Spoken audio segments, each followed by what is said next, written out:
when I was preparing this topic, I was a bit, after I gave the title, I was a bit anxious, or because I realized I have big concepts here, and I was wondering how I'm going to manage with all this.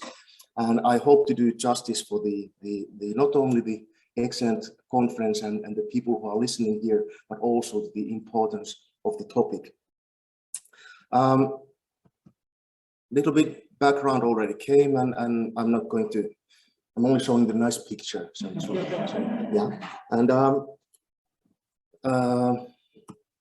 so I will in this presentation focus on religious literacy as a 21st century skill, and it's all, of course, a collaboration. We are a scholarly community, and have been privileged to work with great scholars on the way.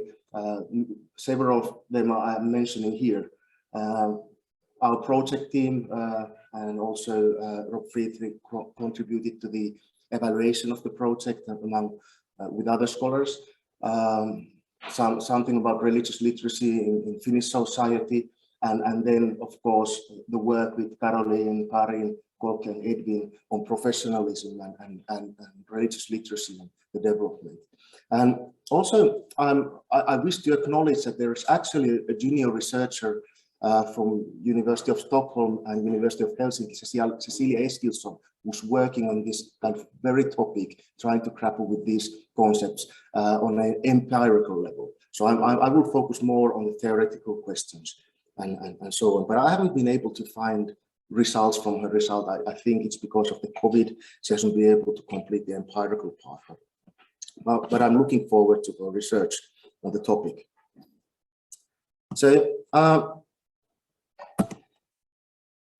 throughout this conference, we have, and I think Audrun said that we are grappling with similar themes regardless of the context, country where we are working. And one of such concepts is religious literacy, of course. We can see scholars from different countries sort of starting to work with the concept. Of course, it's an old concept, 1950s, maybe the first mention in the UK, where it was used. In the early 2000s in Finland, you could see the use of the concept already, not very theoretically, but rather as a word or term to refer to a knowledge about religions. And it has become increasingly a concept referring to the knowledge and skill related to religion in 21st century. And it's not only fashionable, but of course, it has potential. Both in education and research, it seems to hold promise in providing what Paul Vermeer has called for, a modern and critical normative basis on how to evaluate understanding and knowledge of religion that is suitable for public education in 21st century. And of course, the need for a new basis has increased. I'm coming from the context of Finland and kind of coming from them. Okay, professionally. And after the dissolvement of kind of like Christian Protestant confessional normativity in evaluating the knowledge and the topics, the contents that are to be taught and learned in religious education. And now is the first mention of religious education, because you can't really, because in Western societies, as we know, we have usually a designated subject, as Stephen Parker has also talked in his editorial in Journal of Beliefs and Values in 2000, I think, was it 20?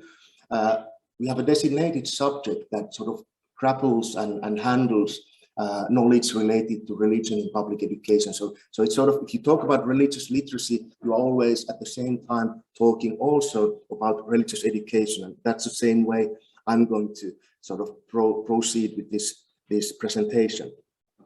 So, in my view, we are lacking in the normative basis for evaluating knowledge and skills related to religions in public education. Something that is religion and worldview sensitive, in the meaning that it's not just kind of like produced from the sphere of education that doesn't really recognize the intrinsic conflicts, challenges, questions that are kind of religion specific, if you take religion as an object of study. So, and I see potential in the concept of religious literacy.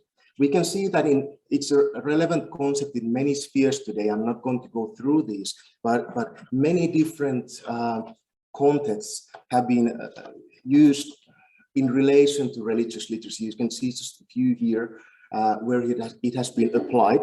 But one of the contexts that I'm talking about is 21st century learning, because it's sort of the issue of the school today, public education today. It is the one way that it sort of aligns the education from early childhood education to basic education, upper secondary or vocational education, and then higher education, lifelong learning, and so on. And as you know, the educational policies in 2000s have increasingly promoted the idea of skills-based curricula and generic learning.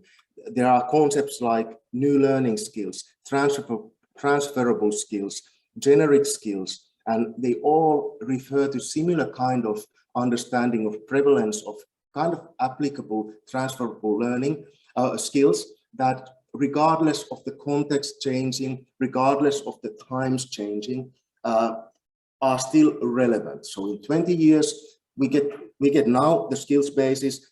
In 20 years, it's still relevant, while as knowledge as such gets old and so on.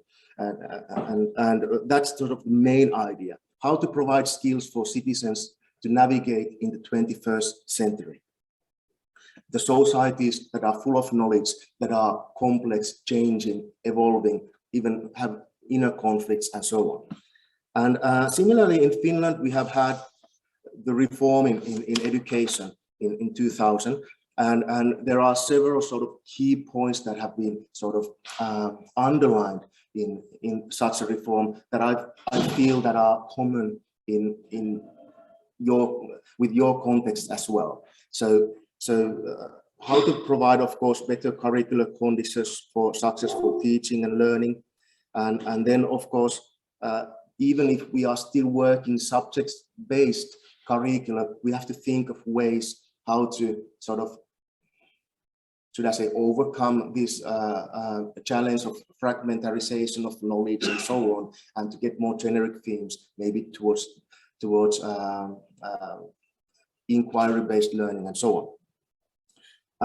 And similarly in Finnish basic education, in Finnish higher education, in Finnish educational policy, these kind of emphasis have been prevalent. And we have, for instance, in the basic core curriculum, we have sort of 7 competency areas, which are thinking and learning to learn, cultural competence, interaction, self-expression, taking care of oneself, and so on, multi-literacy, information on communication. All these are supposed to sort of provide the basis for the development as a citizen and as a human being.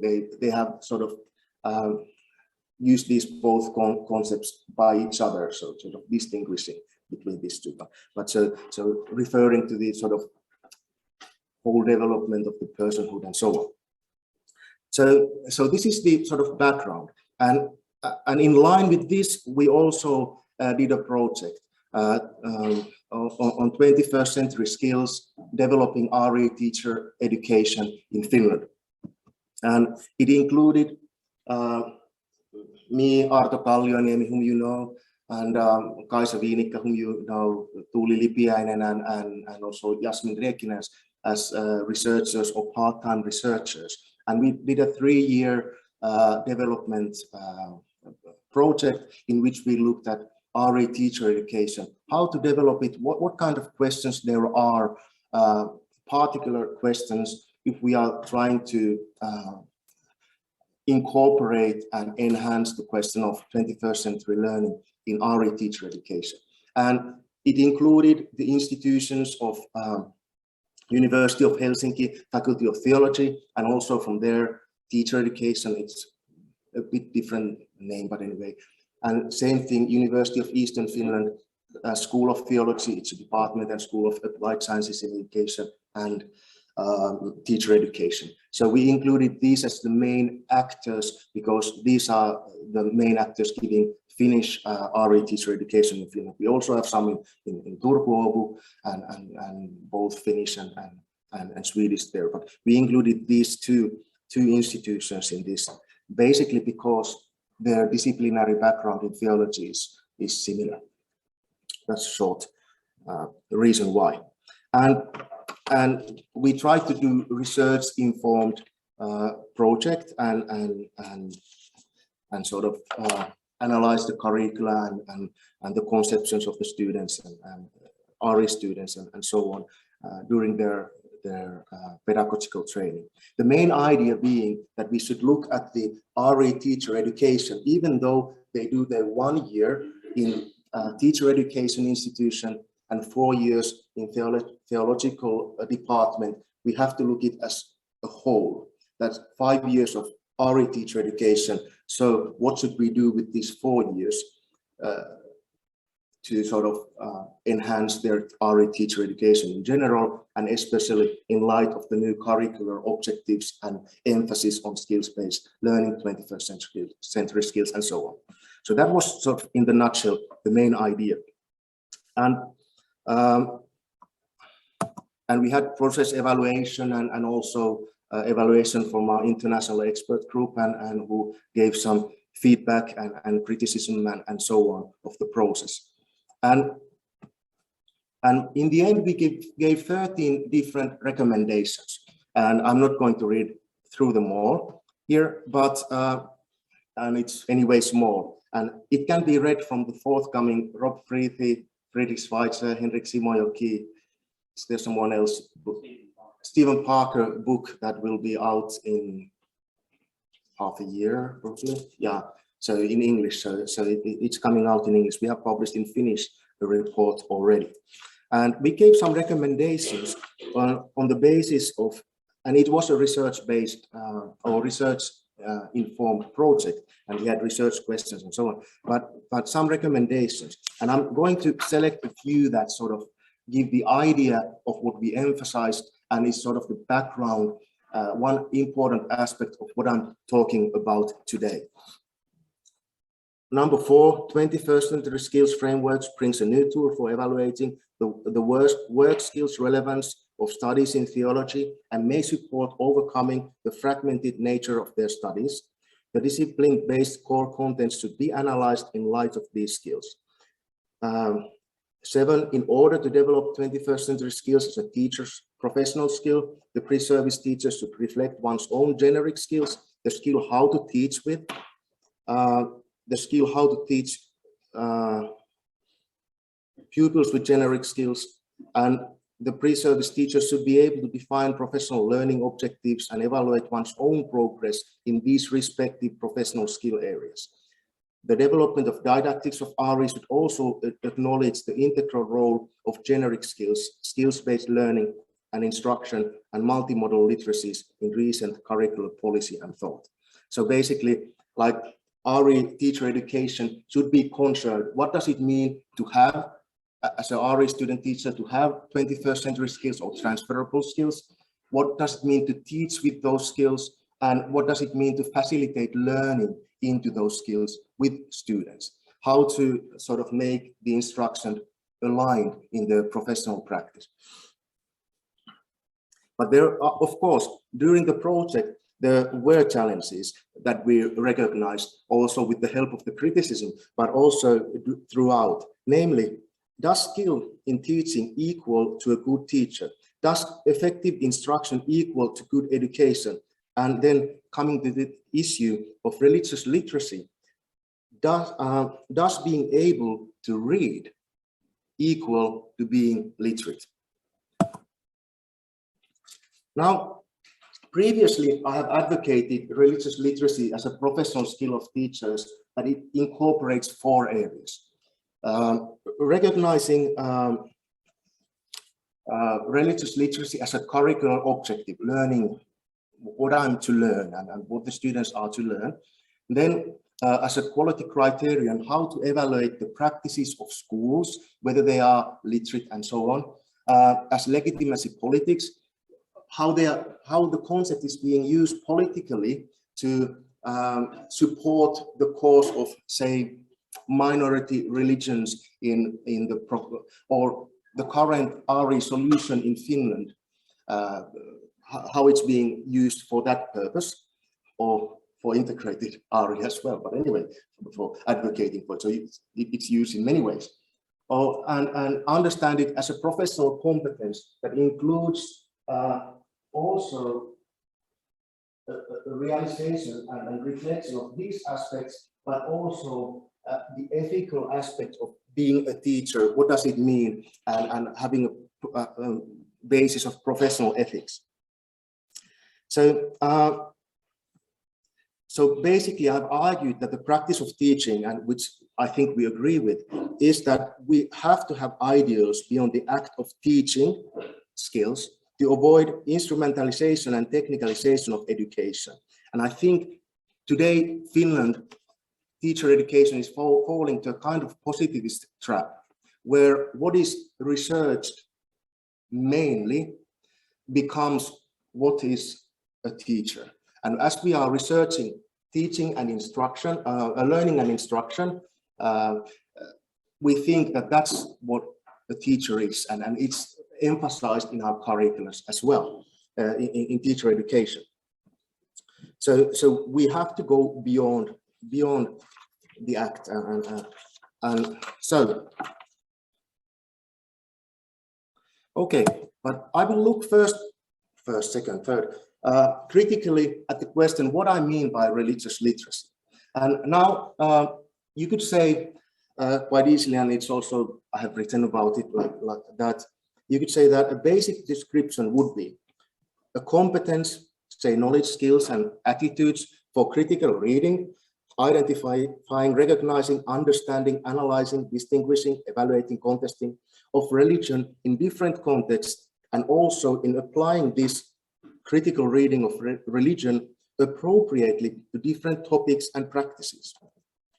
So religious literacy covers, for instance, personal, communal, societal, institutional, cultural, local, and global and ideological aspects related to religion, and understands not only the interconnectedness of these aspects, but also how some aspects are in some situations more integral.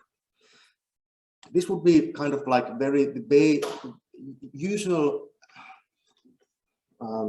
thinking or thought among people who are working with basic education or school education and religious literacy.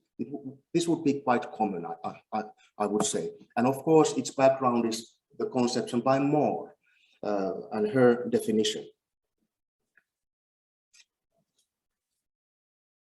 And in principle, we could find this quite agreeable. We could say that religious literacy is an applicable skill. It's a multimodal skill applied to different kinds of sources, materials, and text, and following the New London movement, the New Literacy movement, from where it stems from. And it's a critical skill that uses criterion for the so-called reading of religion. But is skill enough? Is that all there is to religious literacy? I think personally that in order to grasp the educational breadth of the concept of literacy, we need to look at the concept more thoroughly. And actually, that's my intention, even more thoroughly, to look at it in early SIG conference in Dortmund by Alexander Kunsa and so on.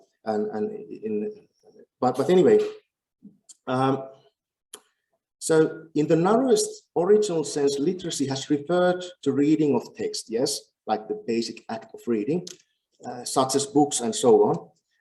And already the New London group some 30, 40 years ago underlined the need to look at literacy more inclusively, thus paving the way for multiliteracies, multimodality, and so on in modern education.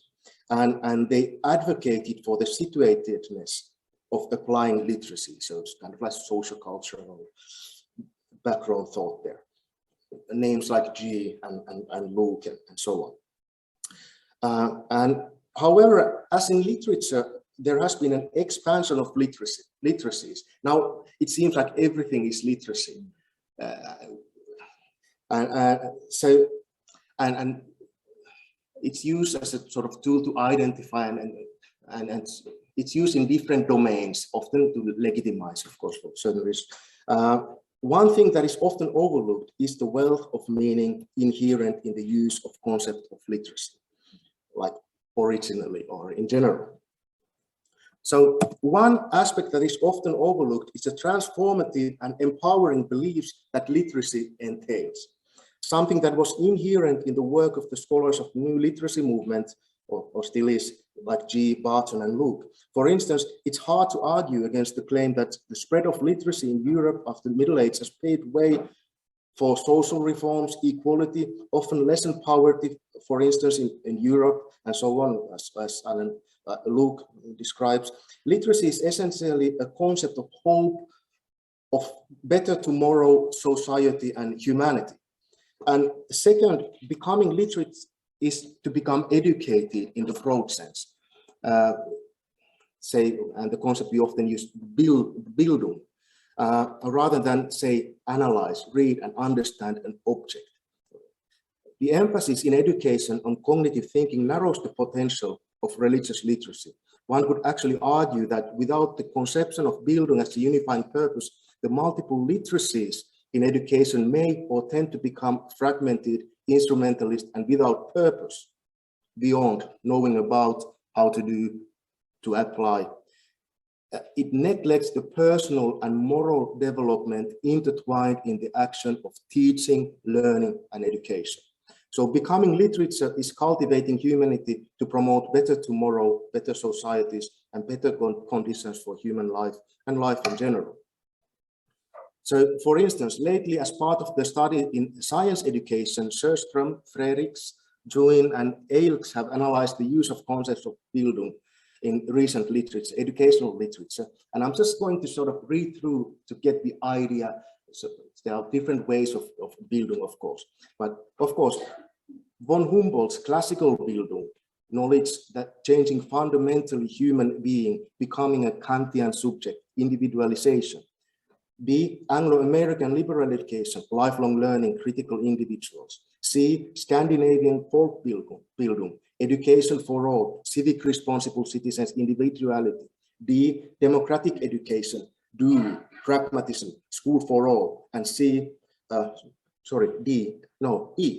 critical hermeneutic Bildung, allgemein Bildung, for all persons in all human capacities. So you can see the breadth of education, which I wish to remind ourselves when we are talking about literacy. It doesn't really make now a difference for my course to choose one of these definitions or descriptions, but it proves kind of the point that education is more than reading. And being literate is more than being able to read. So in other words, to the original list, religious literature is also, you should add transformative, it's Bildung, and it's actually also what Sjöström, Fredriks, Juin, and Eilks do in their work when they are talking about they propose a critical reflexive Bildung as an educational meta theory, to be precise, and so on. And they combine these aspects with transformative learning, sustainability education, and scientific literature. So they are sort of working in the same area. And so there has to be a reason we choose the word literacy instead of skill, knowledge, competence, or ability in relation to religion. There is always a temptation to use literacy without thinking about what religious literacy actually means, because it's a concept of power also. As it's often repeated, that literacy has got positive connotations, and it can be used to legitimize domains of knowledge, skill, and human behavior. And Barton and Hamilton have discussed how there are vernacle and dominant literacies, and how the dominant ones are supported by establishment, by scholars and so on, and they make a distinction. and while the others are more kind of devalued and not so important and so on. So it's sort of a field of battles of which areas of human life are recognized in society, and it's sort of good to have not only as a literature your specific domain, but also if it makes it to the dominant literature list. So to sum, we can distinguish tentatively and carefully between different categories of religious literacy. Religious literacy as knowledge of, as skill, and as bildung.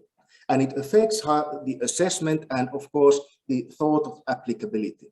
While the first you apply to religion, second, applicability emphasizes critical and multimodal thinking, skill, how to, and so on. And the last one is more emphasizing the social responsibility when we are acting within that domain or learning within that domain, when we are teaching in that domain. And it also connects to the conception of the teacher's professional ideal. The first one, an encyclopedic teacher. Second, a researcher of theology or religious studies. And third, a moral professional. Of course, it's a generalization, and I wanted sort of to bring straight areas. But what I would like to emphasize here, that it's actually the last one that is able to incorporate the moral aspect of teaching as well as being a teacher in its framework the most naturally. I'm not saying that it's not here or there and so on, but here you can sort of like duck behind the question of good and bad and so on. But the last one, you can't. You can't sort of rid yourself of the ethical aspect of teaching, selecting contents and so on. Okay, so what is there to take to RE teacher education? So teacher education, of course, it encompasses not only subject teachers, but also primary school teachers. But anyway, teacher education is in many countries organized by separate departments, so that there are educational institutions taking care of the educational part, pedagogical studies in many countries, not all. And then there are sort of departments for the kind of subject matter. And of course, on the onset, it already gives a good basis for fragmented professionalist knowledge.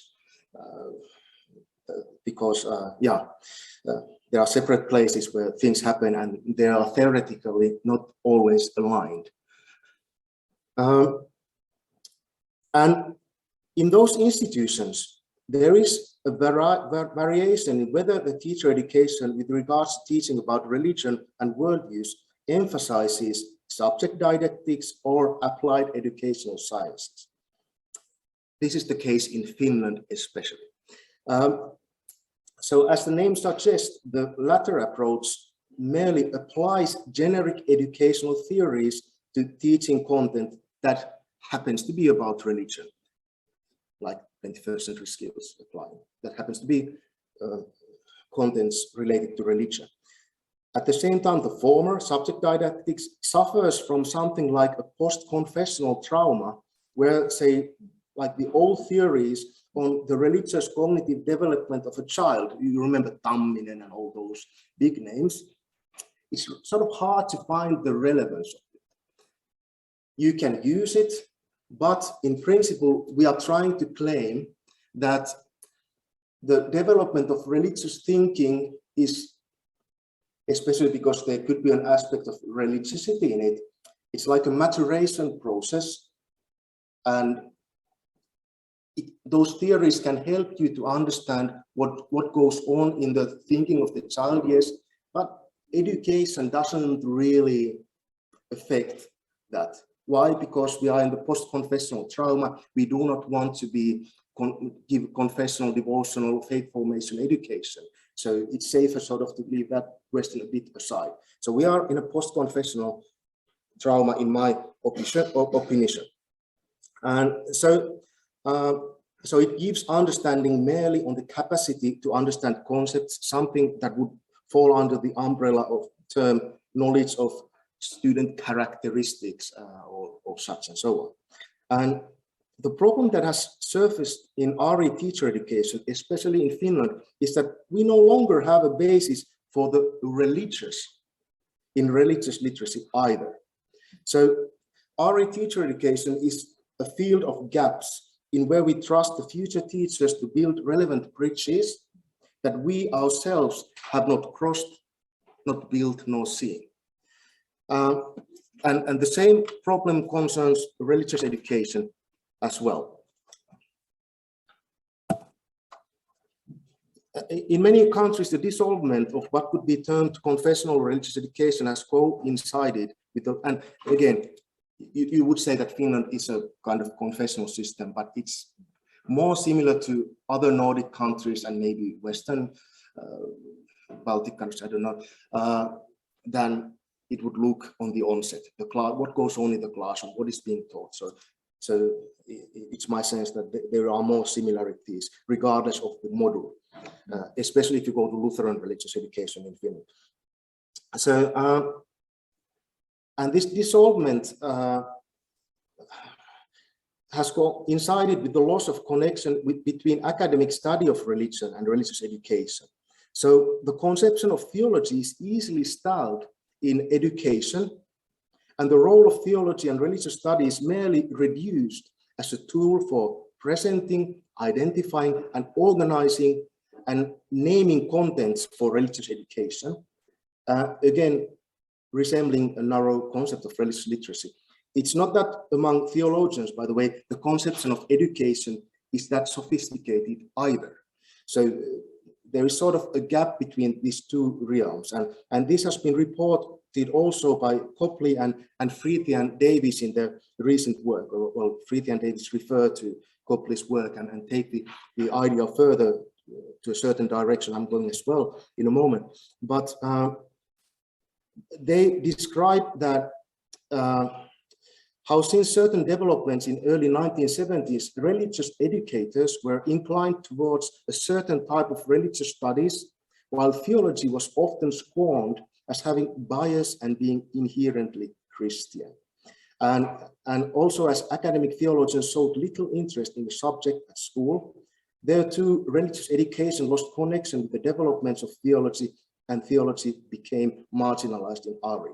You could just put there Finland as a context. In 1980s, this is exactly what happened in Finland. And I think it's something that might have happened in other, at least Nordic countries as well, but I'm not certain. And of course, and then we have discussed a little bit with my good colleagues, Rissanen and Paul, that we are suffering for many reasons, this being one of the reasons, as a lack of coherence in religious education, national core curriculum, and in its aims. And we have sort of difficulties defining what is its core. The quote is, RE is to some extent marred by lack of focus, cohesion, so that it's restricted in its capability to react to societal changes while still maintaining a core identity. So, for instance, Finnish RE has managed to deal with diversity in a manner that does not create dialogue and critical reflexivity between different religious theologies at epistemological level. So, sort of it's failing in its sort of core. Instead, it's fragmented subject, lack of coherence, and it becomes the other, depending on the topic that is being handled. And this is especially valid at the loosening of the confessional normativity in religious education. So I'm not advocating for it, but I see the problem that is partially caused or in connection to what happened in religious education. So I'm not saying that we should turn back in a way. And then there is always the question, why even call it religious education if it's not confessional? The dissolvement of confessionality of religious education has also provided us with another problem that relates to the normativity always present in assessment of good knowledge. And I really wonder if in religious education we cannot go further than applying Bloom's taxonomy in evaluating of learning. And especially the way, because Bloom's taxonomy originally had kind of like realist assumptions behind it, but the way it's used today, and of course there's a revised version from early 2000, so we need not use the one from, I think, 1956, but anyway, the way it's being used now is whether the conception of a student of an object of study is coherent within its own Berger-Luckmanian reality. And it is, of course, one way to approach the question, but I still wonder whether we realize that Bloom's taxonomy originally was built on the idea that there were normative assumptions of true knowledge of facts inherent in that conceptualization too. And so what I say that we need a kind of like transubstantiation in religious for us to proceed coherently with religious literacy and incidentally religious education. And of course, I'm fully aware that there are confessional models referring to the same sphere of religious literacy, theological, biblical, and so on. But I'm not in general against those, but I'm thinking about what fits with the education, modern education today in the context where I'm working and the discussion we are engaging in today concerning public education and religious education. So first of all, I suggest that we need for education towards religious literacy, a solid normative post-confessional basis for evaluating knowledge and skills related to religion. And we need to move beyond the concept toward the theory of religious literacy. So not just use it as a word denoting to whatever all things religion in our curricula, but to think what is the theory that we would be sort of offer a basis for basic education instruction with regards to religion. Of course, I realize that there are other aims that are sometimes difficult to connect with religion in many religious education curricula, but anyway, I'm talking about this topic especially. And we need to give a basis for education about the religious in culture, society, and so on. And so for this, we need a renewed and dynamic relationship between education and academic studies of religion in post-confessional situation. Because socioculturally speaking, in our societies, knowledge that is valued, recognized, and considered of importance, and also is therefore relevant for public education, comes from science and research that is also supported by devoted academic establishments. And this, of course, rests on the assumptions that in Western socio-cultural context, academic study is recognized as the primary tool for acquiring, producing, and validating knowledge. And its criterion, not in the narrow sense, and therefore the academic study concerning religion, regardless of the discipline and field, is accredited with maintaining this task concerning religion. And therefore, it concerns public education curricula too. So we need something instead of the confessional basis. And for instance, in recent years, we have been seeing in Finnish theology also a willingness for self-criticism in relation to power and unwritten assumptions with regards to good science, confessionality, and multidisciplinary research, which makes it again useful and relevant for public education today. So what is needed is interdisciplinary approach instead of multidimensional analysis of religion for public education curricula. And you can see what Strandbrink describes about the distinction. You could call this recognized epistemological pluralism. And the idea and the argument on this distinction is the same that Strandbrink has argued for in the context of educational and social sciences research. Religion is in Sweden, sort of same ballpark. Namely that multidimensionality is a is too methodological and lacks the epistemological edge that crossing different disciplinary borders entails, so in science, in research concerning, for instance, religion.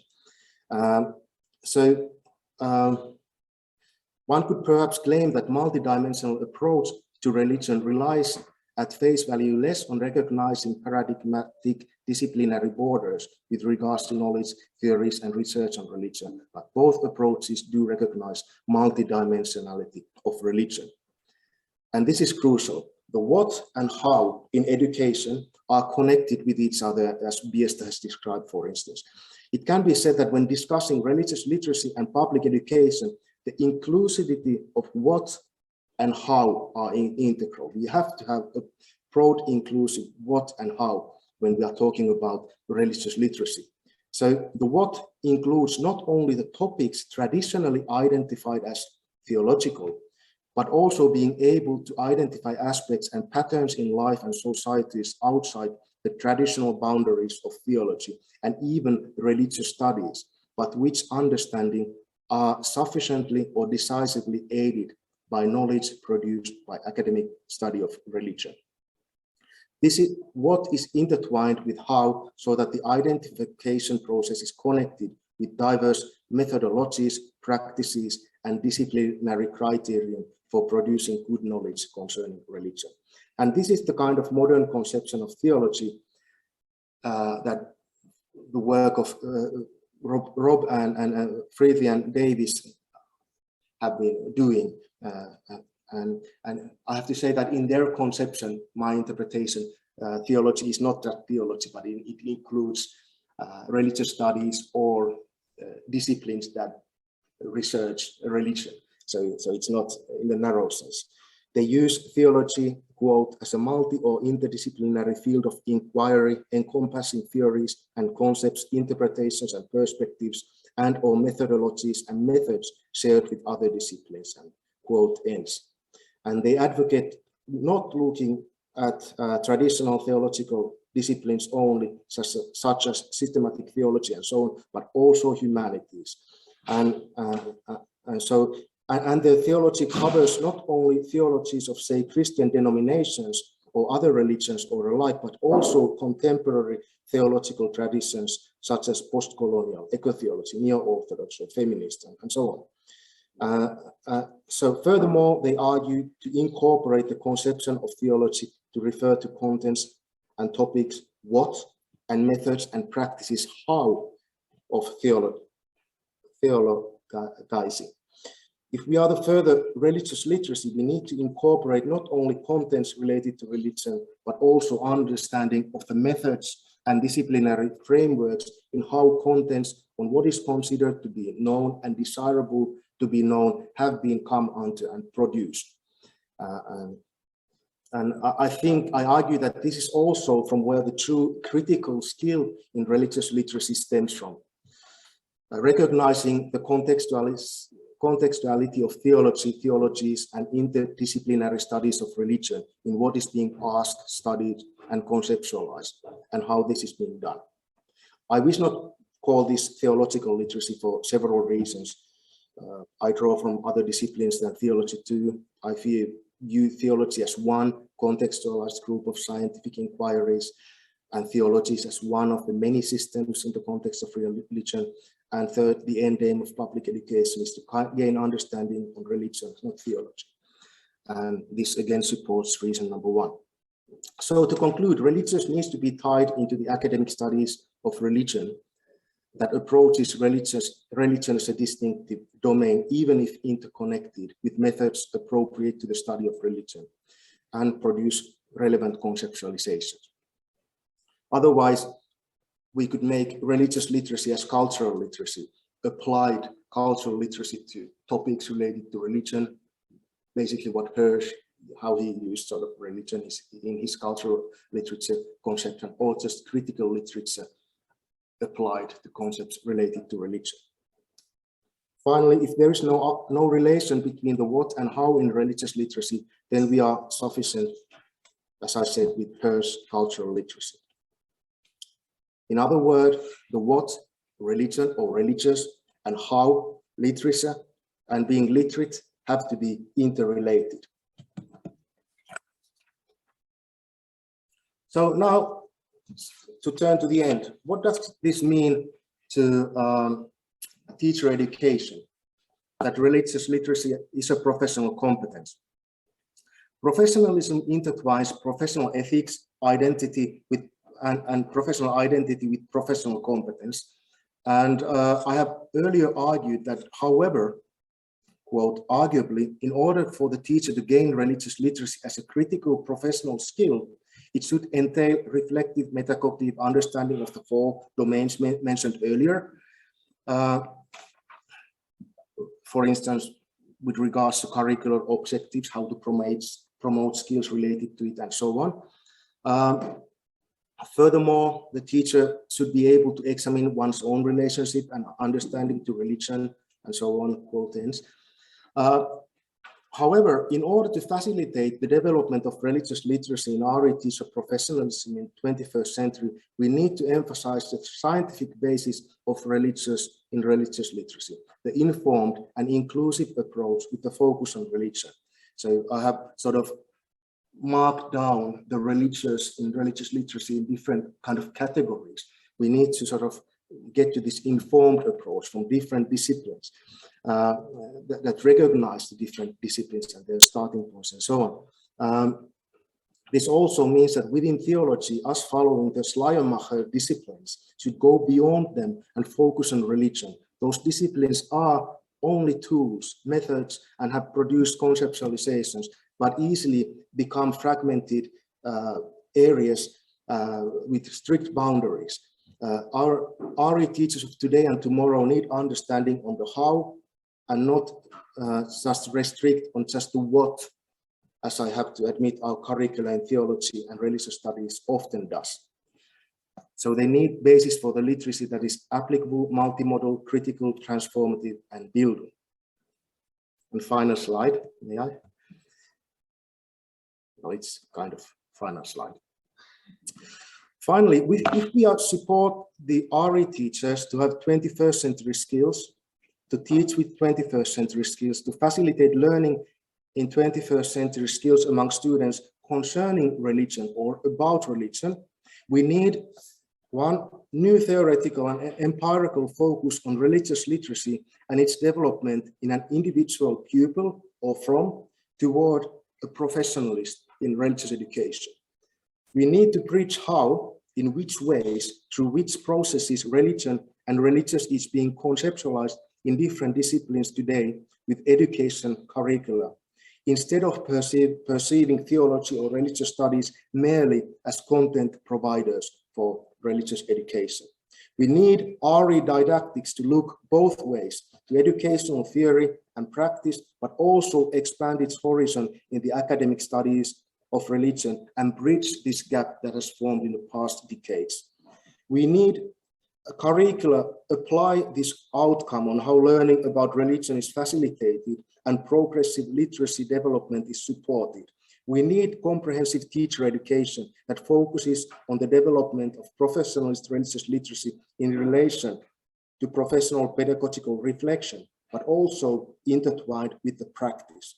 So this is in essence a call for renewed coherence in our teacher education and public education in general.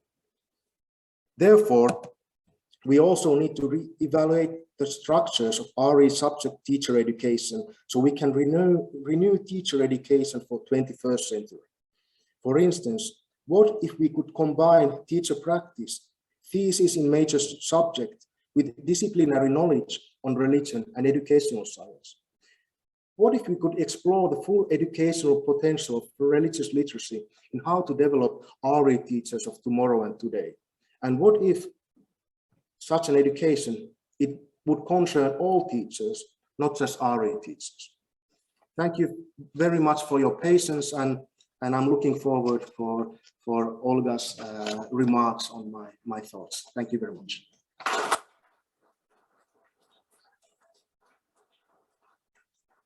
Thank you, Laima, for this introduction, and of course, thank you, Martin, for the very nuanced and multi-layered presentation about the crossroads religious education teacher training together with religious education stands in relation to our new understanding about religious literacy and the 21st century skills. Also, thank you for the overview of your ambitious project about transforming RE teacher programs, including theological studies, in response to changing emphasis in educational thought and in our understanding about religion.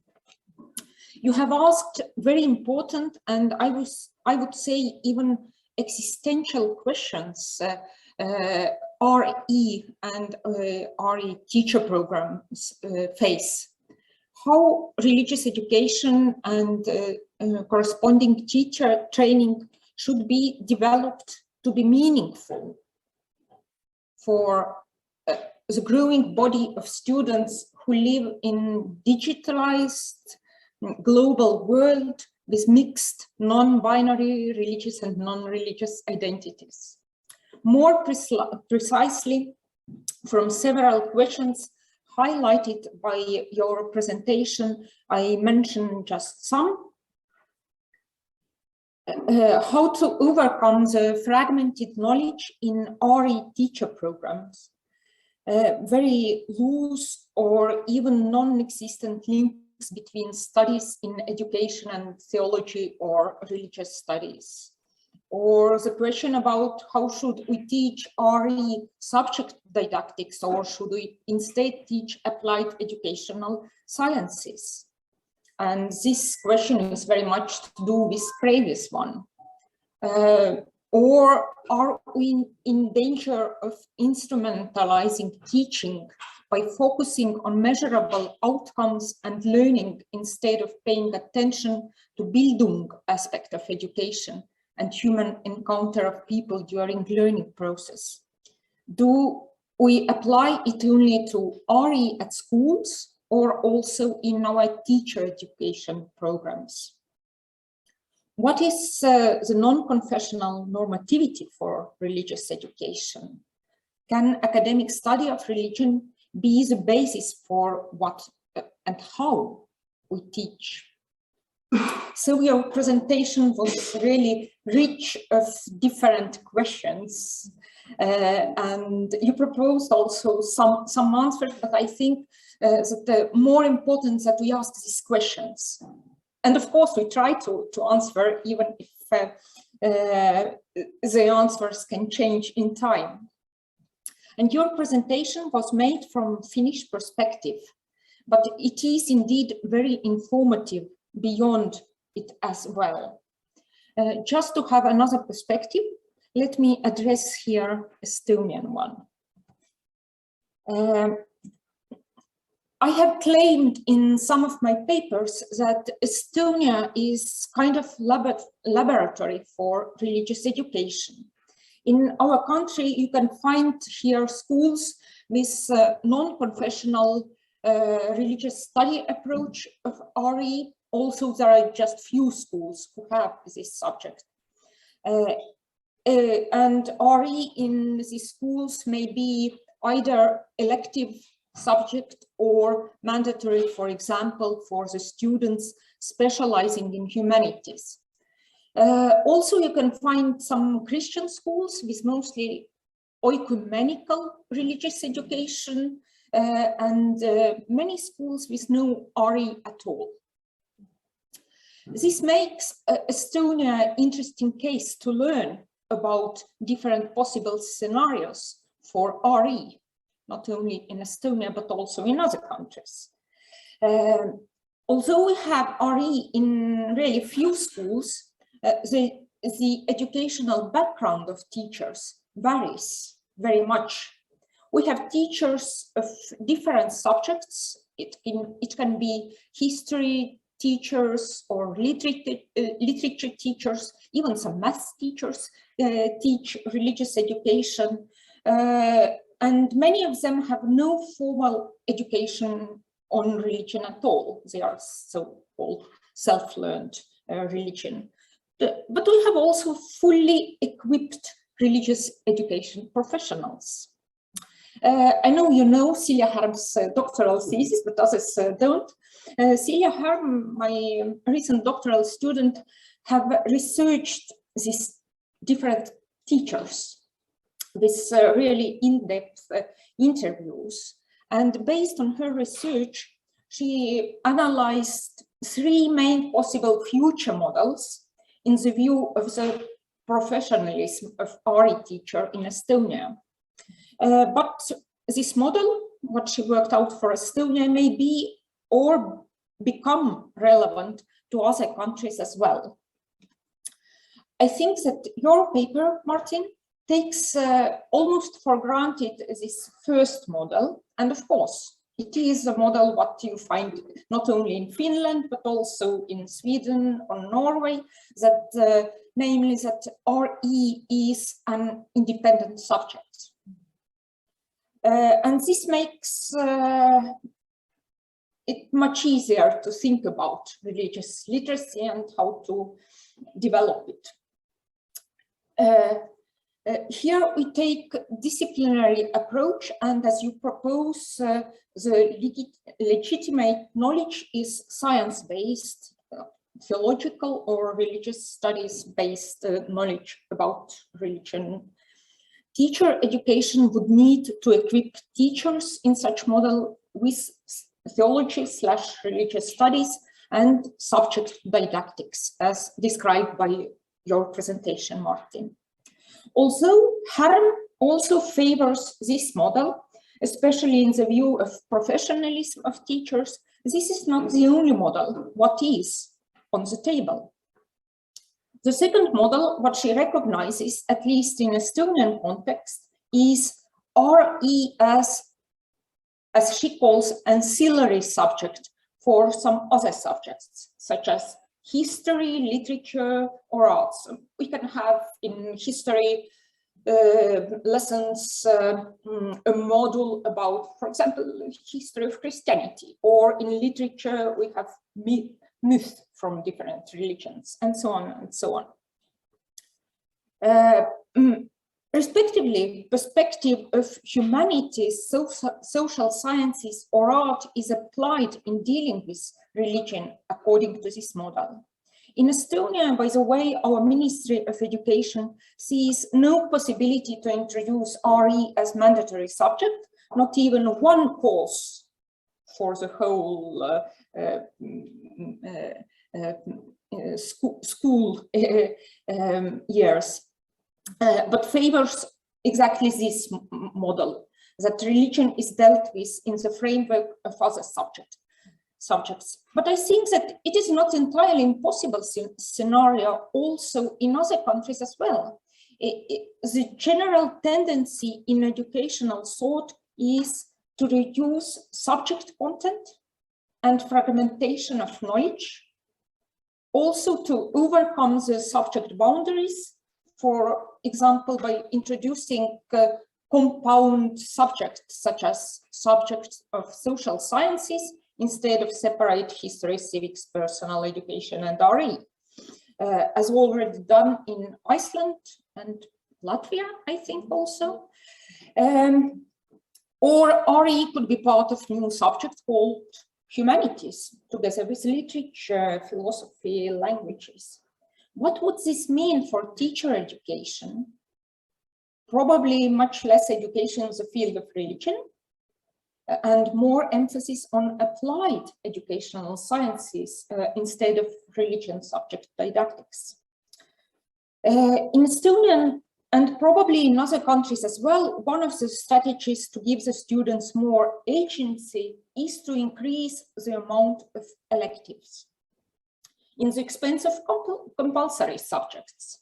So following this, Celia Harm proposed also the third model, also very popular in Estonia, RE as entertainment, in which RE has to compete on the market with many other electives or to become a so-called after-lesson subject club.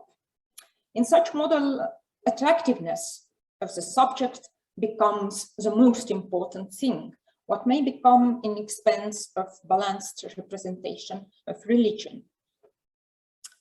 Now, I would like to ask you some questions about your project.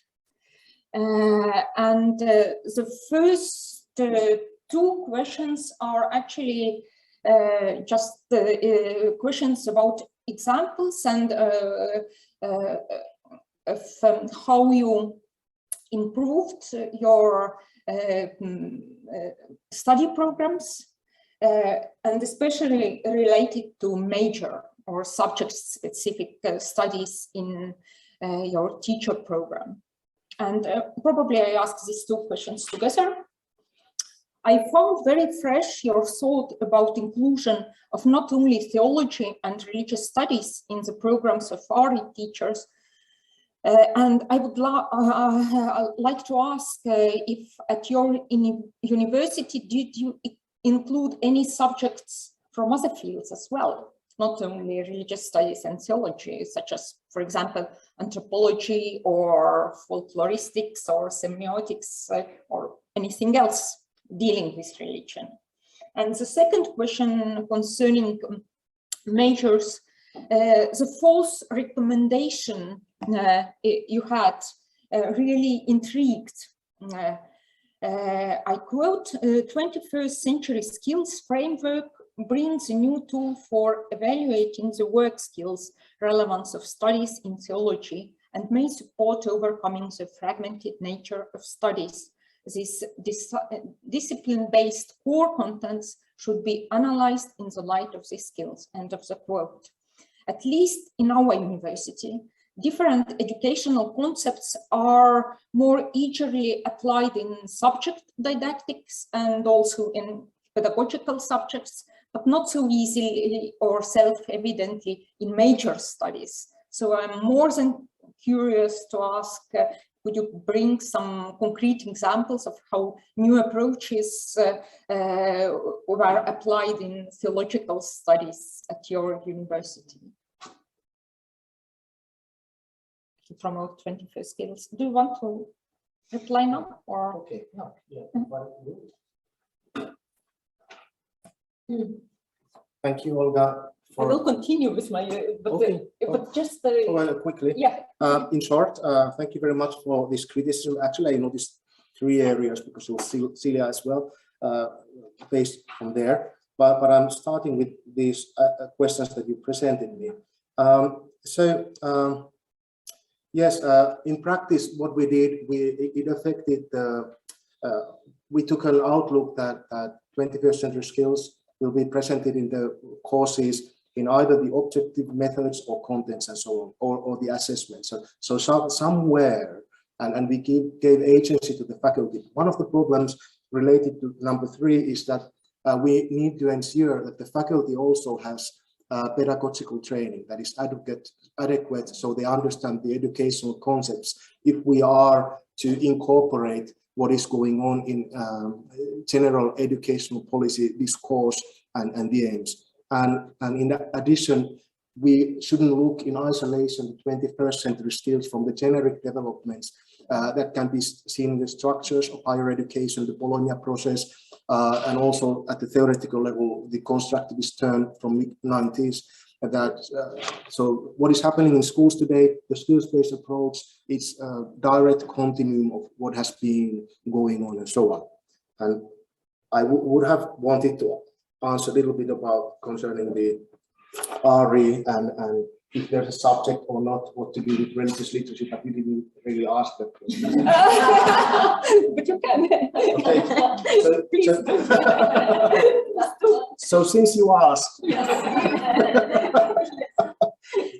I think I don't have a exact answer, but I think that we need to, in a case we are going full steam, and I'm not uncritical of the developments of education.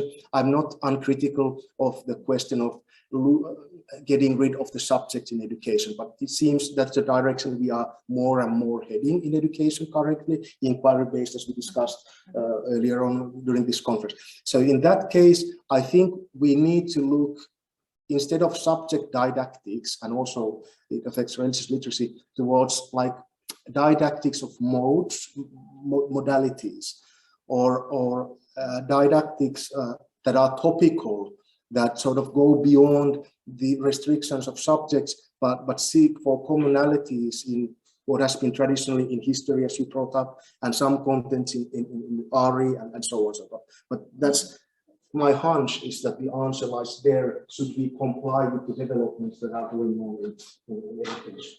Yeah. Yeah, don't go far away. I agree with you totally that other teachers, than RE teachers, need also religious literacy, maybe even more, just to exaggerate, as they meet children with diverse backgrounds. But I would like to ask your opinion. What are the most important other literacies in addition to religious literacy? What RE teachers need? Okay. Of course, now I'm a bit strangled with my notion that we tend to make everything a literacy. Yeah. So if I could expand the literacy to skills, so because I'm not happy calling dialogue skill a literacy. Mm. I'm not happy talking about being able to interact and so on, a literacy. I'm not, to be an ethical teacher, being a literacy, but those are the sort of core areas that I would tend to emphasize, especially if we understand religious literacy also in connection with cultural and societal understanding and so on. But so I have problem because there are so many frameworks. Mm-hmm. So whether I adhere to that, and whether I agree that everything is to be literacized. Yeah, yeah. Actually, it's very nice to go from here, because my next thing what I wanted to highlight is that the central function you give in your presentation to religious literacy, and at least as I read it, and maybe I just misread it, is that in the context of the 21st century skills, you frame religious literacy as integral for RE. I would say the curricular objective and a quality criterion for RE. If you see it this way, we cannot agree, of course, with narrowing religious literacy merely to instrumental tasks of knowledge and skills. Yeah. And then we need to include this edification or Bildung in it, because yes, of course, we can't just miss Bildung aspect. As can't miss Bildung aspect actually other subjects either. Yeah. For my surprise. Yes, but it is not the only possibility to frame this scene. One could also rely on more narrow understanding of religious literacy.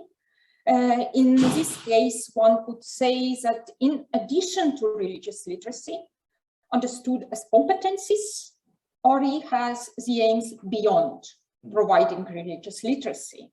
And together, maybe with other subjects, we can contribute to the 21st century skills, but maybe even more than that. And I agree with you, Martin, that literacy is a concept of power, legitimizing something related to it. So using religious literacy as the heart of RE seems to be quite reasonable in this sense. Coming back to your scheme of religious literacy being central for RE, you propose 3 dimensions of religious literacy: knowledge, skill, and Bildung, and also you propose how to assess these dimensions. And now I go wide. UNESCO and OECD have been promoting literacy or literacies and claim that literacy involves, among other features, a continuum of learning, so different levels of learning. And also, if we think about students in our classrooms, they have very different levels in this continuum. And I think that we have focused in our research, but also in practice, may be too much on the so-called average students, who, as we know, don't exist, such things as average students. And my plea would be to research and improve practice of RE for students with special needs, including academically minded students.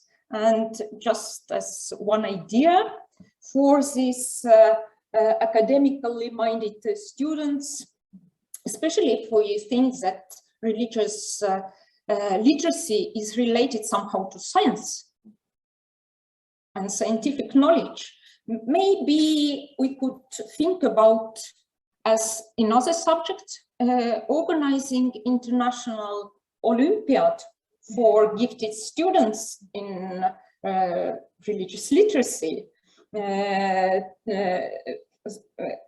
because in different subjects they have such competitions in chemistry, informatics, but also in philosophy. And if we say that religious literacy is somehow based in scientific thought, we could develop, I don't know, international or at least Nordic Olympiad for religious education. I would say that it is possible, as at least some of religious literacy is not too national specific. And maybe from this will benefit not only these highly academical students, but also our understanding of theory of religious education, because we have to think not only theoretically, but very practically. Yeah. Okay, thank you.